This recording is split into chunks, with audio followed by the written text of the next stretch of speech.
साहब ने कहा, मौलवी साहब सच तो यह है कि तुम्हारा कान बहरा हो गया है, तुम ही नहीं सुन रहे हो, इसलिए तुम खुदा के नाम पर हत्या कर रहे हो, इसलिए तुम खुदा के नाम पर पाप कर रहे हो, खुदा के नाम पर लोगों के साथ छल कर रहे हो। वो लोग तो एकदम घबरा गए सब, कहा कहाँ आके फंस गए। साहब ने कहा भी ठहरो, अब ये बताओ काजी काज करहु तुम कैसा, घर घर जबह कराबो भैंसा। ए काजी साहब तुम सुनो, सब लोग आए थे संगठन बना के, लेकिन कबीर साहब तो सबका हिसाब लेने लगे कि अब काजी साहब तुम्हारी बारी है, बताओ घर घर जबह कराबो भैंसा। ये कैसा काम है तुम्हारा जो खुदा के नाम पर कुर्बानी देते हो, भैंस कटवाते हो, गाय कटवाते हो, ऊंट कटवाते हो? क्या यही तुम्हारे खुदा कहता है? क्या यही तुम्हारे कुरान में लिखा है? साहब ने कहा, और ये कुरान हो कि पुराण हो, कोई ईश्वर ने नहीं लिखा है, ये आदमी ने लिखा है। और यदि किसी ग्रंथ को ईश्वर ने लिखा है और उसमें अगर ये लिखा है कि मैं हत्या से खुश होता हूँ, तो ईश्वर नहीं हो सकता है, वो भगवान नहीं हो सकता है, वो शैतान होगा। जो किसी जीव की हत्या से खुश होगा वो भगवान कैसे हो जाए? भगवान का मतलब तो जिसके जीवन में करुणा है, भगवान तो वो है जो प्रेम का सागर है, जो दया का सागर है, जो सत्य का खान है, जिसके अंदर गुणों की खान है, वो भगवान हो सकता है। और जो जीव हत्या से खुश होता है, बलि से खुश होता है, वो खुदा है। साहब ने कहा, काजी काज करहु तुम कैसा, घर घर जबह कराबो भैंसा। तुम कैसा काम कर रहे हो काजी साहब? क्या यही तुम्हारे खुदा का आदेश है? और तुम तलवार के दम पर जो चाहते हो कि घर घर में हम हिंसा करेंगे, भैंस कटवाएंगे, क्या ये तुम्हारे कुरान में लिखा है? अगर ये लिखा है तो किसका आदेश है? आगे साहब कहते हैं, बकरी मुर्गी किन फुरमाया, किसके कहे तुम छुरी चलाया। काजी साहब ये बताओ कि जो बकरी मुर्गी काटते हो किसने आदेश दिया? किसकी आज्ञा से काटते हो? किसने फुरमाया? फुरमाया मतलब आदेश दिया, प्रमाण किसने दिया? साहब पूछते हैं, एक एक बात पूछते हैं कि काजी साहब ये बताओ कि ये जो तुम बकरी काटते हो, मुर्गी काटते हो, भैंस काटते हो, इसका काटने का आदेश किसने दिया? किसके कहे तुम छुरी चलाया? तो काजी साहब तो सिर झुका लिए। मुल्ला साहब बोले कि खुदा ने आदेश दिया। साहब ने कहा, खुदा ने? कहाँ लिखा है? कहा कुरान में। कहा तुम कहते हो खुदा रहम दिल वाला है, सब पर रहम करने वाला है, और सब सृष्टि उसी ने बनाया है, तो ये बकरी भैंसा मुर्गी को किसने बनाया? कहा खुदा ने बनाया। कहा तो जब खुदा ने बनाया तो ये सब तो उसी की संतान हुई ना, खुदा की संतान हुई। तो तुम्हारा खुदा कैसा रहम दिल वाला है जो अपनी ही संतान को काट करके खुश हो रहा है? और तुमको कहाँ से मैसेज मिला कि वो बकरी चाहते हैं? खुदा का मैसेज तुम्हारे पास किसने भेजा? आज तो व्हाट्सएप का ज़माना है, किसी को कुछ भेजना है तो आप व्हाट्सएप कर देते हैं। साहब ने कहा तुम्हारे पास कौन सा मैसेज आया और कहाँ से आया?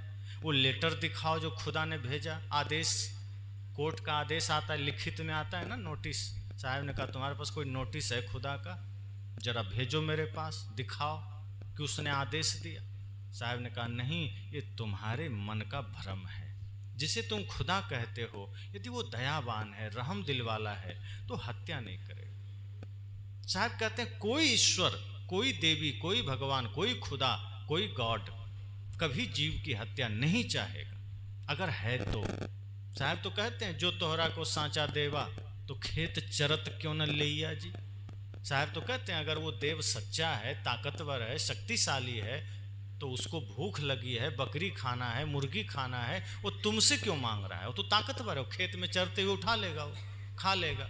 शेर को भूख लगती है, वो किसी से मांगने जाता है, जाके खा लेता है। तो तुम्हारे खुदा इतना निकम्मा हो गया कि उसको तुम दोगे तो खाएगा। अरे कुर्बानी का मतलब समझते हो? साहब ने कहा कुर्बानी का मतलब है अपने बुराई को चढ़ाओ, अपने अहंकार को चढ़ाओ, अपने विकार की बलि दो। तुम्हारा मन अहंकार से भरा है, झूठ छल प्रपंच से भरा है, और तुम हिंसा कर रहे हो, तुम जानवर काट रहे हो और तुम कह रहे हो कुर्बानी दे रहे हैं। कहीं नासमझी है।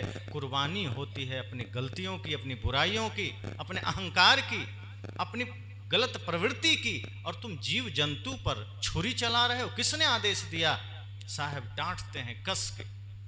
साहब ने कहा, काजी काज करहो तुम कैसा, घर घर जबह कराबो भैंसा, बकरी मुर्गी किन फुरमाया, किसके कहे तुम छुरी चलाए। आगे साहब कहते हैं, दर्द न जानहु पीर कहाबो। अब साहब कहते हैं, बताओ तुम्हारे उंगली में खरोंच लग जाती है, कितना कष्ट होता है। आप लोग अनुभव करते होंगे, आपकी भी संतानें, बच्चे, कभी कोई बच्चा गलत आदत में पड़ करके गलतियां कर देता है, कुछ बुरी आदतें पकड़ लेता है, गलत रास्ते में चला जाता है, आपका नाम तक खराब कर देता है। और ऐसे बच्चे को कोई दूसरा आदमी एक थप्पड़ भी मार दे तो आपको कैसा लगेगा? कितना भी गलत है वो, आप भले उसको रोज 2 थप्पड़ मारते हैं, कोई दूसरा अगर छू भी दे आपका खून खौल उठता है कि मेरे बेटे को हाथ कैसे लगाए, हम तुमको छोड़ेंगे नहीं। क्यों? क्योंकि आपको दर्द होता है। क्यों? आपका बच्चा है।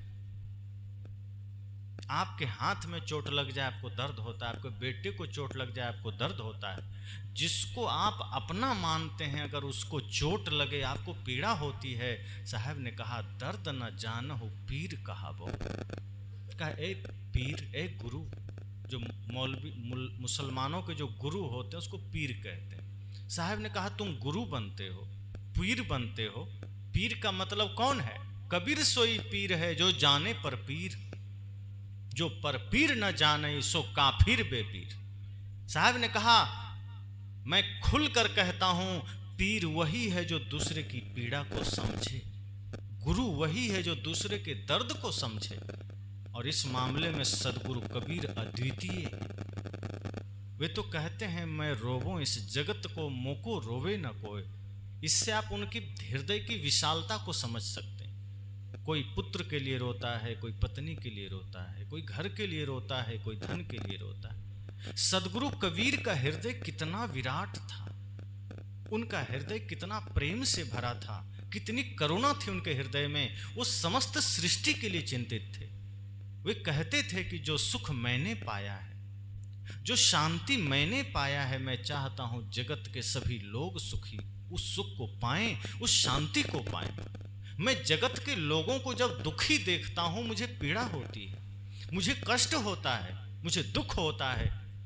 उन्होंने कहा, तुम गुरु बनते हो, पीर बनते हो, और तुम्हारे अंदर दया नहीं, दूसरे की दर्द को देख रहे हो और उसे दर्द दे भी रहे हो।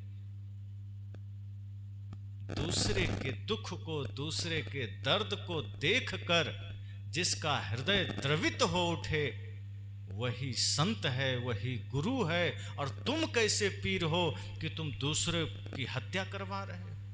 आत्मा तो सब में वही है, शरीर भिन्न भिन्न है, और तुम उसकी हत्या कैसे करवा रहे हो?